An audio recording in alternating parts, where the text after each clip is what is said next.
तो हम सीखने वाले हैं वेरियस मेथड्स ऑफ इंटीग्रेशन, जिसमें से सबसे पहला मेरा जो मेथड है integration by substitution. Second method है मेरा integration using partial fractions. Third method है मेरा इंटीग्रेशन बाय पार्ट्स। तो सबसे पहले मैं डिस्कस करूंगा इंटीग्रेशन बाय सब्स्टिट्यूशन। तो आइए देखते हैं हम इंटीग्रेशन ऑफ सब्स्टिट्यूशन कैसे कर सकते हैं।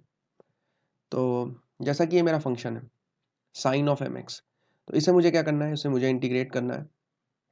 तो मैं इसे लिख लेता हूँ यहाँ पे sine of integral of sine of m x d x. तो इसे मुझे सब्स्टिट्यूशन की हेल्प से सॉल्व करना है। तो मैं एक काम करता हूँ, इसमें एक सब्स्टिट्यूशन रखता हूँ। मैं मानता हूँ let m x is equal to t. अगर एम एक्स को मैंने टी मान लिया, तो अब मैं बोथ साइड अगर डिफ्रेंशिएट कर दूँ तो यहाँ पे एम कॉन्स्टेंट है, बाहर हो जाएगा। एक्स को डिफ्रेंशिएट करूंगा तो डी एक्स होगा, टी को डिफ्रेंशिएट करूंगा तो डी टी हो जाएगा। तो ये मेरा हो जाएगा m d x is equal to d t, या फिर मैं लिख सकता हूँ d x is equal to 1/m into d t. अब मैं इसको यहाँ पे पुट कर देता हूँ। तो मैंने एम एक्स को टी माना है, तो ये आ जाएगा इंटीग्रल ऑफ साइन टी, और dx की जगह क्या लिख सकता हूँ मैं, dx की जगह लिख सकता हूँ 1/m dt। तो 1/m कांस्टेंट है, बाहर चला जाएगा, तो यहाँ मेरा बचेगा सिर्फ integral of sign T dt। तो मुझे पता है integral of sign T dt कितना होता है, integral of sign T dt होता है माइनस कॉस टी, और एक कॉम्प्लीमेंट आ जाएगा c। तो मैंने इनिशियली क्या किया था, मैंने m x is equal to t लिया था।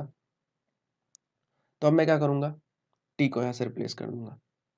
ठीक है, तो t की जगह मैं यहाँ पे क्या लिख सकता हूँ, मैं यहाँ लिख सकता हूँ t की जगह पे एम एक्स।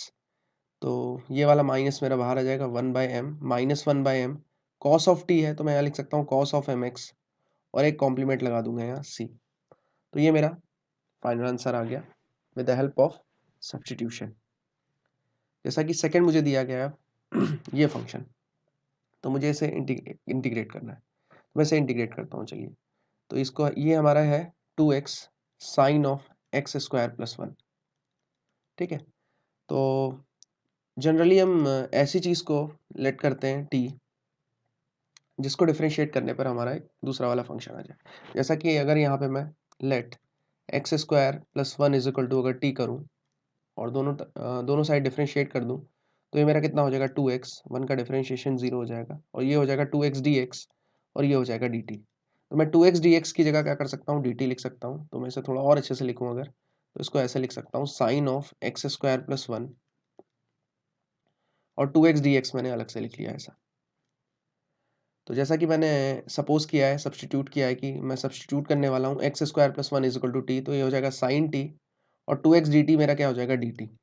और मुझे पता है साइन टी का जो इंटीग्रेशन होता है वो होता है कॉस टी, माइनस का कॉस टी। तो मैं इसे लिख सकता हूँ माइनस का कॉस टी, और एक कॉम्प्लीमेंट आ जाएगा c। और यहाँ पे t कितना है, एक्स स्क्वायर प्लस 1 है, तो जो इसका आंसर आएगा मेरा, वो आएगा minus of cos of x square plus 1 plus c। तो मैंने इस क्वेश्चन को भी सब्स्टिट्यूशन की हेल्प से सॉल्व कर लिया। इसके बाद हम कुछ और क्वेश्चन डिस्कस करते हैं, जैसा कि ये मेरा क्वेश्चन है। तो इसमें भी मुझे कुछ इस तरह का सब्स्टिट्यूशन करना है कि एक का डिफरेंशिएशन करूं तो मेरा दूसरा चीज़ मुझे वहाँ पे अवेलेबल हो। तो इसमें मैं एक काम करता हूँ, जो मेरा tan x है, ठीक है, ये मेरा tan x है, tan ऑफ रूट x है, इसको मैं t मान लेता हूँ। अगर tan ऑफ रूट x को t मान लूँ मैं यहाँ लिख देता हूँ tan ऑफ रूट x। तो tan ऑफ रूट x को अगर मैंने t मान लिया, let tan of root x is equal to t, तो अब मैं डिफरेंशिएट कर देता हूँ। मुझे पता है tan x का जो डिफरेंशिएशन होता है वो होता है sec स्क्वायर x, तो ये हो जाएगा sec square root of x। ठीक है, फिर इसके बाद मैं क्या करूँगा, रूट x का डिफरेंशिएशन करूँगा। तो रूट x का डिफरेंशिएशन मुझे पता है क्या होता है, x to the power half का जब मैं डिफरेंशिएशन करता हूँ तो आता है half x to the power half minus 1/2 root x। तो इससे मैं लिख सकता हूँ 1/2 रूट x, और यहाँ dx लगाऊंगा तो ये dt के इक्वल हो गया। तो और थोड़ा अच्छे से लिखूँ, मैं इसको ऐसे लिख सकता हूँ sec square root of x by root x dx। 2 को मैंने उधर भेजा तो ये आ जाएगा 2 dt। तो अब मैं यहाँ पे रिप्लेस कर सकता हूँ, tan रूट x मैंने t माना है, तो मैं tan रूट x को रिप्लेस करूंगा t से, तो ये आ जाएगा t टू द पावर 4, और sec स्क्वायर रूट x, अच्छा मैं यहाँ पे भी इंटीग्रेशन लगा देता हूँ, और यहाँ dx लिख देता हूँ ताकि ज़्यादा अच्छे से क्लियर हो जाए। तो tan x मैंने मान लिया, tan रूट x मैंने मान लिया t, तो ये मैंने t टू द पावर 4 रखा। sec square root x by root x, जैसा कि यहाँ दिख रहा है dx मेरा क्या है 2 dt, तो मैं इसे यहाँ लिख सकता हूँ 2 dt। तो अगर मैं अब इसका इंटीग्रेशन करूँ तो इसका इंटीग्रेशन क्या आ जाएगा, t to the power 4 d t का। टू मैंने बाहर करूँगा, t to the power 4 d t का इंटीग्रेशन करूँगा, तो t to the power 4 d t का इंटीग्रेशन क्या हो जाएगा, t to the power 4 plus 1 upon 4 plus 1, और एक कॉम्प्लीमेंट आ जाएगा सी। तो ये कितना आ जाएगा मेरा, ये आ जाएगा 2/5 T to the power 5 plus C, और टी मेरा यहाँ पे क्या है, tan रूट ऑफ एक्स। तो मैं इसे लिख सकता हूँ 2/5 tan ऑफ पावर 5, और यहाँ मैं लिख दूंगा रूट एक्स, और यहाँ लिख दूंगा मैं सी। तो ये मेरा फाइनल आंसर आ गया। तो इस तरह से मैं सब्स्टिट्यूशन की हेल्प से क्वेश्चंस को सॉल्व कर सकता हूँ, इंटीग्रल्स फाइंड कर सकता हूँ। तो अब जैसे मेरे पास ये क्वेश्चन है, तो इसमें मैं क्या लेट करूँ, तो जनरली मुझे यही चीज़ पता होनी चाहिए कि मुझे क्या लेट करना है। तो मुझे कुछ ऐसी चीज़ लेट करनी होती है जिससे मेरा दूसरा वाला कुछ बन जाए। तो मैं इसको थोड़ा और अच्छे से लिख लूँ, अगर एक स्टेप और, तो इसको मैं ऐसे लिख सकता हूँ, sine of tan inverse x. मैंने इंटीग्रल लगा दिया यहाँ पे, तो मुझे यहाँ पे dx भी लिखना पड़ेगा, तो मैंने यहाँ dx लिख दिया। अब मैंने यहाँ पे लेट किया, tan inverse x is equal to t. अगर tan इनवर्स x मैंने t लेट किया, तो tan इनवर्स x का मुझे डिफरेंशिएशन पता है क्या होता है, 1/1 प्लस एक्स स्क्वायर dx, ये हो जाएगा मेरा dt। तो यहाँ पे मैं क्या लिख सकता हूँ फिर, यहाँ पे मैं लिख सकता हूँ sine of tan inverse x है, मतलब साइन ऑफ t लिख सकता हूँ यहाँ, और 1/1 plus x square D x है डी टी, तो यहाँ लिख सकता हूँ डी टी। और मुझे पता है इंटीग्रल ऑफ साइन टी जो होता है वो होता है माइनस कॉस टी, और एक कॉम्प्लीमेंट आ जाएगा इसके साथ सी। तो यहाँ मैंने लगाया माइनस कॉस, और टी क्या था मेरा, tan इनवर्स एक्स, तो यहाँ पे लिख सकता हूँ मैं cos of tan inverse x minus cos of tan inverse x plus C. तो इसका आंसर मेरा इतना कुछ आ जाएगा। तो ये मैंने सब्स्टिट्यूशन की हेल्प से कुछ इंटीग्रल सीखे। अब जैसे इसके बाद मेरे कुछ और इंटीग्रल्स हैं, कुछ इंपॉर्टेंट इंटीग्रल्स हैं, some important integrals involving trigonometric function, जिसमें ट्रिग्नोमेट्रिक फंक्शंस भी होंगे, ठीक है, और उनके स्टैंडर्ड इंटीग्रल्स कैसे फाइंड करना है हमें, देखते हैं। तो जैसे सबसे पहले मुझे गिवन है integral of tan x dx is equal to log of mod of sec x plus C. तो देखते हैं हम इसे किस तरह से सॉल्व कर सकते हैं। तो जैसे इसको भी मैं सब्स्टिट्यूशन से सॉल्व करूंगा, तो जैसे कि tan x है, तो tan x को मैं ऐसा लिख सकता हूँ, sine x by cos x, और यहाँ लगा दिया मैंने dx। तो यहाँ मैंने लेट किया साइड में, ठीक है। तो मुझे कुछ ऐसा चीज़ लेट करना है कि मेरा दूसरा चीज़ कुछ यूज़फुल मेरे लिए बन जाए। जैसे मैंने कॉस एक्स को यहाँ टी माना, तो कॉस एक्स का मुझे पता है minus sine x d x जो होगा वो कितना हो जाएगा डी टी। मतलब साइन एक्स डी एक्स को मैं क्या लिख सकता हूँ, साइन एक्स डी एक्स को मैं लिख सकता हूँ माइनस डी टी। तो ये मेरा क्या आ जाएगा, ये आ जाएगा integral of minus d T, और कॉस एक्स की जगह आ गया टी। और 1/t का मुझे पता है क्या होता है, 1/t का होता है, ये माइनस तो बाहर हो गया, 1/t dt बाई टी का अगर मैं इंटीग्रेशन करूंगा तो वो होगा log ऑफ टी, ठीक है। मॉड भी लगाऊंगा, log of mod of T, क्योंकि log के अंदर सारी वैल्यूज पॉजिटिव होती हैं, और यहाँ एक कॉम्प्लीमेंट लिख लिया सी। तो अब क्या किया मैंने, t की सिलेक्ट किया था cos x को, तो मैंने ये लिख लिया minus log of mod of cos x plus C, ठीक है। मैं चाहता हूँ कि इसको प्लस बनाना चाहता हूँ, तो मैं थोड़ा एक और काम कर सकता हूँ, यहाँ माइनस log ऑफ लिखा मैंने, cos x है, इसको मैंने कर लिया 1/sec x, ठीक है, प्लस सी। तो 1/sec x है, मतलब sec x की पावर -1 कर सकता हूँ, और -1 को सामने लाऊंगा मैं, तो वो प्लस हो जाएगा। तो ये मेरा आ जाएगा log of mod of sec x plus C. तो मेरा इंटीग्रल ऑफ tan x जो होता है, tan x dx, वो होता है log of mod of sec x plus C. तो इस तरह से मैंने इसे कैलकुलेट कर लिया। अब जैसे नेक्स्ट है मेरा integral of cot x dx, तो ये भी कुछ उसी तरह से है।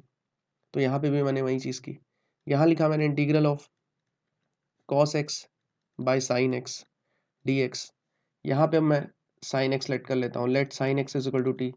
साइन एक्स को मैंने टी लेट किया, तो यहाँ क्या आ जाएगा मेरा, कॉस एक्स डी एक्स कितना आ जाएगा मेरा, डी टी आ जाएगा। तो यहाँ मैं क्या लिख सकता हूँ, इंटीग्रल ऑफ डी टी, और साइन एक्स की जगह टी लिख दिया। तो integral of D T by T, 1/t का होता है लॉग टी, मैं यहाँ लिख देता हूँ लॉग टी, और यहाँ एक कॉम्प्लीमेंट आ जाएगा सी। अब टी की जगह मैं क्या डाल सकता हूँ, टी की जगह टी है साइन एक्स, तो log of mod of sine x, ठीक है। यहाँ पे मॉड ऑफ टी ऊपर लिखना चाहिए था मुझे, क्योंकि लॉग पॉजिटिव वैल्यूज के लिए ही डिफाइन होता है। Log of mod of sine x plus C आ जाएगा, ये इसका इंटीग्रल आ जाएगा। तो इस तरह से हम देख रहे हैं कि ट्रिग्नोमेट्रिक फंक्शंस के भी इंटीग्रल्स हम इजीली फाइंड कर पा रहे हैं सब्स्टिट्यूशन की हेल्प से। अब जैसे इसके बाद नेक्स्ट है मेरा integral of sec x d x. तो integral of sec x d x के लिए क्या किया जाए, तो इसके लिए हम क्या कर सकते हैं, इसके लिए हमें थोड़ा सा एक ट्रिक जैसा याद रखना होगा। जैसा मैं अगर कहूँ integral of sec x d x है, तो मैं इसको ऐसे लिख देता हूँ, सेक एक्स लिखा, मैंने sec x plus tan x से मल्टीप्लाई कर दिया और sec x plus tan x से डिवाइड भी कर दिया। Sec x plus tan x से मल्टीप्लाई किया और sec x plus tan x से डिवाइड भी कर दिया। ठीक है, तो अगर अब मैं sec x plus tan x को टी ले लेता हूँ, let sec x plus tan x is equal to t ले लिया, तो अगर इसका डिफ्रेंशिएशन किया मैंने, तो सेक एक्स का क्या होता है, sec x into tan x, और टेन एक्स का होता है सेक स्क्वायर एक्स, और यहाँ आ गया एक डी एक्स साथ में, तो ये डी टी के इक्वल हो गया। अब यहाँ से अगर मैं सेक एक्स कॉमन ले लूँ, तो यहाँ सेक एक्स कॉमन लिया तो यहाँ बचेगा, यहाँ से बचेगा मेरा क्या, सेक एक्स, और यहाँ से बचेगा क्या मेरा tan x, sec x plus tan x d x बराबर डी टी। तो मतलब मैं इस पूरे की ऊपर वाली जो चीज़ आ रही है ये, इसकी जगह मैं क्या लिख सकता हूँ, टी टी, और नीचे वाले की जगह टी आ जाएगा। तो डी टी बाई टी कितना होता है, लॉग टी, तो इसका आंसर होगा मेरा कितना, लॉग टी प्लस सी।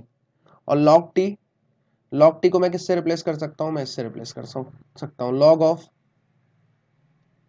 टी क्या था मेरा, ये था sec x plus tan x, log of sec x plus tan x. ठीक है, और यहाँ पे लगाया मैंने सी, और यहाँ पे हम क्या लगा सकते हैं, कॉम्प्लीमेंट ये मॉड लगा दिया मैंने यहाँ पे, क्योंकि लॉग जो है पॉजिटिव वैल्यूज के लिए ही डिफाइंड है। तो इस तरह से हमने ये integral of sec x calculate किया।